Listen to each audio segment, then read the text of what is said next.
poštovani potpredsjedniče Hrvatskog sabora, kolegice i kolege. Na današnji dan '91. godine pala je vukovarska gradska četvrt Lužac kada je 40 tenkova i transportera ušlo u ovu gradsku četvrt i time presjekli Borovo naselje od Vukovara što je značilo neminovno i pad grada heroja. Ovim putem želim izraziti sućut svim obiteljima poginulih i nestalih hrvatskih branitelja Lužca, neka im je vječna slava i hvala. Često se pitam u zadnje vrijeme živimo li mi u demokratskoj, uređenoj, parlamentarnoj republici ili pak u aristokratskoj monarhiji. Ovih dana biti će minimalno 1,5 milijuna brošura podijeljeno diljem Hrvatske gdje će svako kućanstvo dobiti u svoj sandučić brošuru pod nazivom „Euro naš novac“. U ovoj brošuri moći ćemo naći niz informacija o besplatnoj zamjeni kune za euro, koji je fiksni tečaj konverzije, moći ćemo naći informacije o dvojnom iskazivanju cijena, informacije o kunskim kreditima koji automatski postaju krediti u eurima, moći ćemo naći i dijelom korisne informacije o izgledu samih euro novčanica i kovanica, posebice onih koji dolaze iz RH i na kraju informacije da se od 1. do 14. siječnja moći se plaćati i kunama i u eurima. Međutim, ovo nije klasična brošura. Ovo je jedan čisti propagandni letak vladajućih u liku i djelu Andreja Plenkovića. Jer kad otvorite prvu stranicu vidite lijepo sliku našeg velikog vođe premijera Andreja Plenkovića kako se obraća svim građankama i građanima, Hrvaticama i Hrvatima, te govori o uspješnosti ove vlade, govori o tome koliko je euro bitan za RH i za njen daljnji razvoj.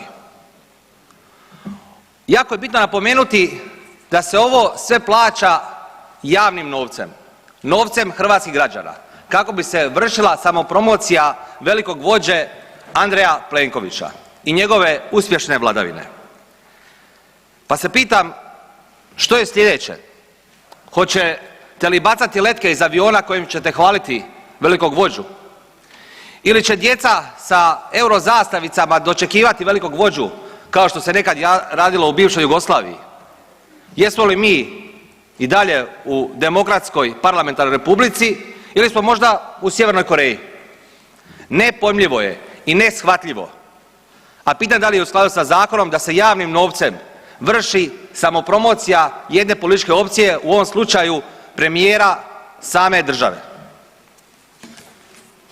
I ovim putem želim napomenuti, ulazimo u najgore vrijeme u eurozonu, u doba najveće financijske i energetske krize. Ulazimo u eurozonu kada je inflacija na povijesno visokoj razini.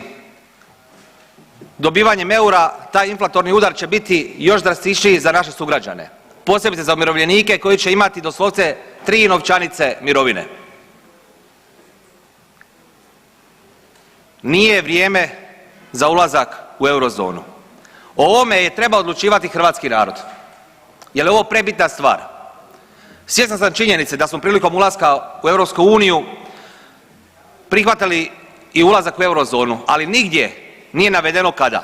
I ne može politička elita utvrditi kad je to najbolje za hrvatski narod. Ovo je prebitna stvar o kojem je hrvatski narod morao odlučivati na referendumu. I zašto ste se bojali hrvatskog naroda i njegovog mišljenja? Zar mislite da ovaj narod želi zlo ovoj državi vlastitoj koji je krvlju stvarao i branio? Još jedanput, nepojmljivo je da se 2022. godine u EU na koju se često premijer Plenković poziva koriste ovakvi propagandni materijali kao u doba Josipa Broza Tita kojim se veliča lik i djelo Andreja Plenkovića, a sve s novcem hrvatskih poreznih obveznika. Ono što je ovdje bitno naglasiti, jako bitno, da ta stranka ima jednu iznimno jasnu, znači govorimo o stranci Možemo, ima jednu iznimno jasnu ideologiju, radi se o ekstremno lijevoj stranci. Koliko god se oni pokušali prikazati ponekad kao stranka centra i stranka bez ideologije koja vodi računa o građanima, radi se o stranci koja je ekstremno lijeva. A ono što je jako bitno naglasiti i ovdje u Hrvatskom saboru, ta stranka zajedno sa strankama koje nemaju zapravo ideološku orijentaciju kao što je Most i npr. SDP koji naravno ima, oni su ujedinjena oporba koja pokušava rušiti vladajuću koaliciju. Te stranke ne samo da surađuju uspješno kao oporba u Hrvatskom saboru, nego te stranke surađuju i u vlasti i u gradu Zagrebu bez obzira što se pokušavaju čitavo vrijeme predstaviti kao stranke oporbe. Dakle, radi se o jednoj velikoj koaliciji, koaliciji gdje neki nemaju svjetonazor, a neki imaju ekstremno lijev svjetonazor i to se mora naglasiti. Dakle, još bi se osvrnuo ovdje na jednu malu sitnicu, a to je jučerašnja sjednica Odbora za gospodarstvo gdje su kolege koji vode antikorupcijsko vijeće sudjelovale u njemu imale priliku 20-tak puta i van Poslovnika govoriti, komunicirati i ulaziti u konverzaciju sa ministrom Filipovićem. Podsjetit ću malo hrvatsku javnost kako ti isti funkcioniraju kada imaju mogućnost upravljanja sjednicom. Dakle, ti isti kad je takozvano antikorupcijsko vijeće taj igrokaz, oni odmah na početku u prvoj minuti pokušavaju, ne pokušavaju i čak i uspiju eliminirati sve svoje neistomišljenike. I još ću jednom podsjetiti s ovog mjesta da kolega Grmoja nije, iako je se obvezao, na prošloj sjednici antikorupcijskog vijeća donio zaključak o pozivanju bivših Mostovih ministara Dobrovića i Panenića i bivšeg potpredsjednika vlade Petrova da čujemo tko je odgovoran za gašenje sisačke rafinerije i tko je odgovoran za 2 milijarde kuna iz državnog proračuna, a oni su odgovorni. Vrijeme. Imamo povredu Poslovnika, Nikola Grmoja. Dakle, povrijeđen je članak 238. Gospodine Zekanoviću, očito vas HDZ više ne šalje na odbore, pa niste bili na Odboru za gospodarstvo. Da ste bili, onda biste vidjeli da sam ja u prvom javljanju dobio, odnosno da sam ispucao 3 replike, a za razliku od vas ja sam bio pristojan, dakle. Ali očito toliko sramotite i sam HDZ i oni vas se srame da vas više ne šalju na Odbor za gospodarstvo. Vi ste ovo koristili kao repliku što nije uobičajeno i ne prakticiramo i kod iznošenja stajališta dobivate opomenu.